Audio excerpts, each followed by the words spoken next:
Hey guys, welcome back to my channel and welcome to another haul in retrospect. We are taking a look at the purchases I made last year and I'm giving you a quick review and if I'm still using them, loving them and things like that. Last year, April and May were a bit of expensive months for me after the first few months of lockdown. I don't know, I felt spendy apparently. I talked a lot about it in my videos at that point in time. There were mistakes made, let's put it that way. A few things that I bought I don't have anymore, and that's why I'm here also to talk about those items and reflect on it a year later. But let me start with the purchases I made in April 2020. One of the items, I think the only item at that point that I bought that was a necessity, was my Origins Ginseng Tinted Moisturizer. And this is the same tube as that one, I believe. I'm down to here with it. This is typically what I wear in summer and I just wear it in place of foundation. And I keep it in my bathroom actually with my skincare, because then I put it on. It has an SPF 40 and I'm good for the day, a bit of mascara and something in my brows.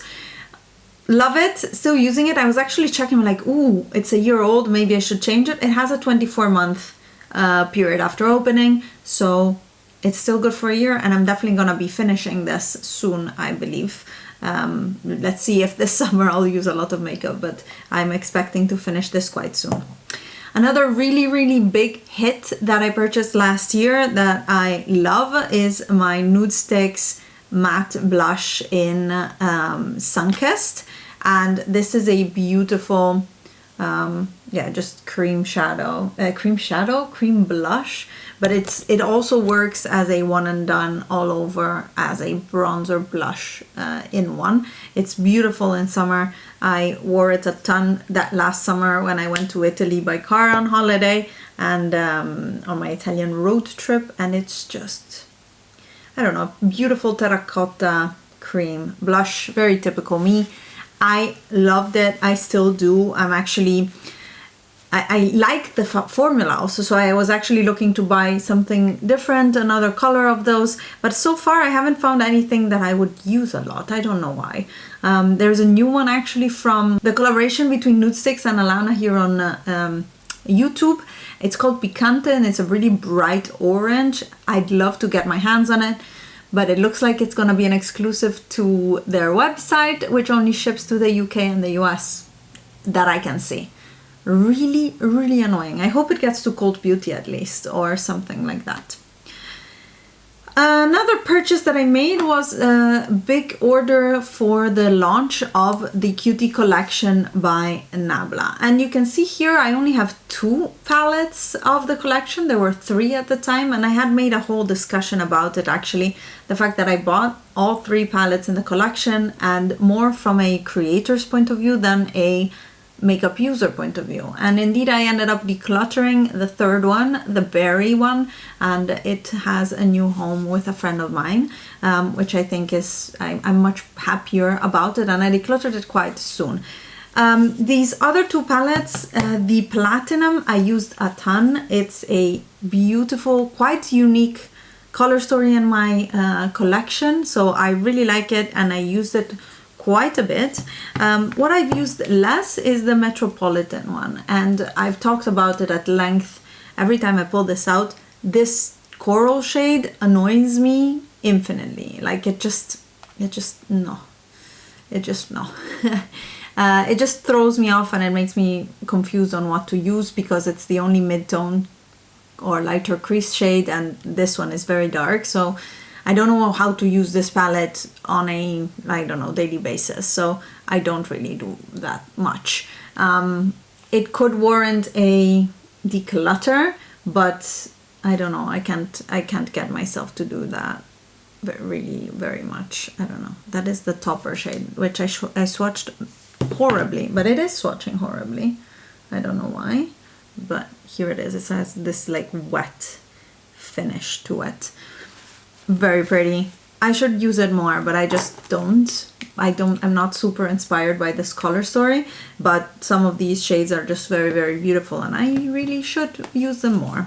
Last year in April, I also placed an order at By Terry for the first time, and I purchased their first face palette. I know this year they have a new one out, and I've been very good at not buying it because I decluttered that one as well. I sold it, passed it on also to a friend of mine who I met online, and I hope she's having a great time with it. But I had compared the By Terry powders to my Hourglass Ghost palette, blush palette, and I will link that video in the cards for you. But the By Terry are way too shiny for me. They're not as lit from within as the Hourglass ones. They're really shiny, and it was just, for my skin, it looked too greasy. It did not look really that nice. So I decided to declutter it, and I'm still not missing it. Of course, when I see a nice glowy palette, I'm like, oh, maybe this time it will work. But I've been very good at not even looking at reviews for the new palette this year, because I don't want to fall in temptation and be like last year and having to it's not throwing it away, it's passing it on, but it's still money that you lose because you spent it on stuff that you don't need or like or use, like that Cutie palette. And those were actually the only purchases I made in April. But indeed, the Nabla order was quite a substantial one, and yeah, there were quite a few things that were not really in the works or like budgeted for initially. Then in May, I was looking back in my videos, and I mainly had a few chats about the low buy and things like that, because I made orders, sent them to my friend Julia in Italy, and then she sent them to me later in June. So I received a lot of those items in June, but I wanted to show you a few of them because I thought it would be useful to talk about it here. Still about the Cutie palettes, before the new collection came out, I had even ordered the Cutie Coral, which I really need to take out for this this summer, because look at how fun this color story is. It's another coral, but it fits better in this color story than in the Metropolitan. So definitely something that I need to use more of, and super interesting formula. Especially this Mandarin shade is amazing. It was a dupe actually for one of the shades in the Natasha Denona Mini Retro palette. And the Mini Retro was actually the other purchase that I made in the month of May that I have decluttered. So I sold that as well because it was just too gray. Somehow in the initial swatches, I thought that palette was like a pink and green type of deal, maybe a little bit of a desaturated green, but it turned out really gray on me. I think I did either a look or even maybe get ready with me on my channel. I'm not sure. Otherwise, for sure, I used it on Instagram, and it was just not my color story. I wasn't reaching for it. It was just sitting in my drawer with nothing, not being used. So I passed that one on as well, and I'm happy I did that. But that was another impulse buy last year that I did not need to make, and that I decluttered and I'm not owning anymore. From Natasha Denona, last year I also purchased the big gold palette. This had been on my wish list forever. I really wanted it because it's a neutral gold and teal color story which screams Alice in every shape or form. The sad part of it is that I didn't really use it a lot. I don't know why. I have too much makeup. I think that is the solution. I still love this palette a lot. I like that you can remove the pans from here, and you can. I brought some shades with me on holiday and use them like that. And I really need to just pull it out and reach for it more because it's super beautiful. The thing I have now is that, for example, of shades like this, I have better versions in my indie makeup brands that are more glowy, more shifty, more sparkly. I mean, if I look at my Tammy Tanuka pigments or now my Glam Shop shadows, I mean, look at what I have on my eyes right now. It's so strongly shifty and sparkly that this Natasha Denona is almost a little bit lackluster. I don't know why. I am finding more joy in singles lately. They have better formulations than what this one has. Then again, I mean, it was a very expensive purchase and I still really wanna use more of it. I bought it on sale, I remember last year, maybe 90 euros, 100 maybe, I don't remember. But that was a big expense that year. Happy with it though, really don't regret it. I just need to use it more. I also purchased brushes like no tomorrow. I don't know. I made an order on Morphe because the Morphe and Jaclyn Hill collaboration was on sale, and these brushes are amazing. I've been using them a lot, especially the shapes of them are really, a lot of them are really suited to my small eyes. I have a lot of small shaders, different types of pencil brushes that are more stiff or more soft for blending or at a precision work. Really liking these. I actually would purchase more or more copies of a few of these. Really like them. Definitely recommend them. After a year they're holding up great, and a really good quality brush from Morphe and Jaclyn Hill, like the collaboration one. Not all Morphe brushes are made the same, so these are definitely very good. And then I purchased another brush set which I also adore, which is the Nude by Nabla. I could find in my thing only 4 of them. I don't know where the others are, either misplaced in another container or they're dirty, but I love these brushes. I love all Nabla brushes, to be honest. I have almost all of them that they came out with, and they're just really good.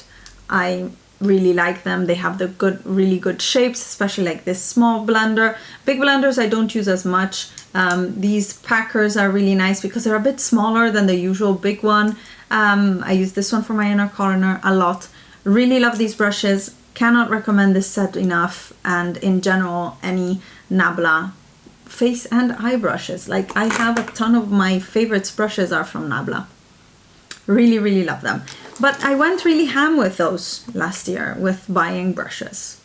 And one more thing from Nabla that I have here on my table to talk to you about is the Dreamy 2 palette. I spoke about this also this winter a little bit more, and I have to say that I haven't touched this in quite some time, because for me it's more of a winter type of palette, and I am especially in love with these 2 shades, which are their latex mattes, which are like the cream mattes from Natasha Denona a little bit. This red one and this eggplant type of shade.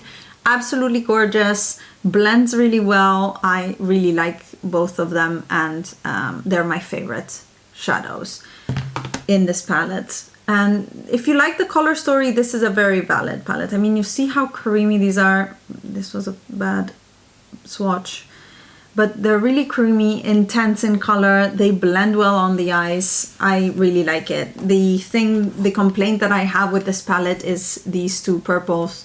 If they weren't there, I would be happy. I think I could skip this one too, because it turns out just gray on my eyes. 1, 2, 3 gone. Put something else in it. Put more of these type of shades, and I would be much happier using it. But in general, it's a very good palette, valid formulas, and these are quite like topper, different textures, which are very interesting. It's a good palette. Well done, Nabla, with that. And that was it for my purchases of last year's April and May. I hope you still enjoy these videos. I still really do. And I am, a bit sad to see how much of this haul I have decluttered. So in summary, I decluttered the By Terry palette, I decluttered the Natasha Denona Mini Retro, and I decluttered the Nabla Berry palette, a Cutie Berry palette. I think those 3 were the things that did not work for me in that haul. and it's quite a bit of money if you count them together in the end. But yeah, in the end I used them a few times. I found out they were not my thing, so I sold them via my Instagram, and so I didn't completely waste the money, but I don't sell them at the same price I buy them, of course, because they're not new anymore. And yeah, so then you lose a little bit of money and you're like, that's too bad. That is too bad. Anyways, I'm hoping this year to be doing better. I'll see and think about it when I do this again. For this year, I don't really know if I had so many regrets this year as I did last year. I think every year I grow a little bit more and I learn a bit more what I like and what I don't, and I'm less tempted to buy stuff just for buying. This year I went ham on Pat McGrath. That could have been avoided, improved, I don't know. Anyways, I hope you enjoyed this video. If you did, give it a thumbs up, subscribe to my channel if you're not already, and I'll see you in my next one. Bye guys.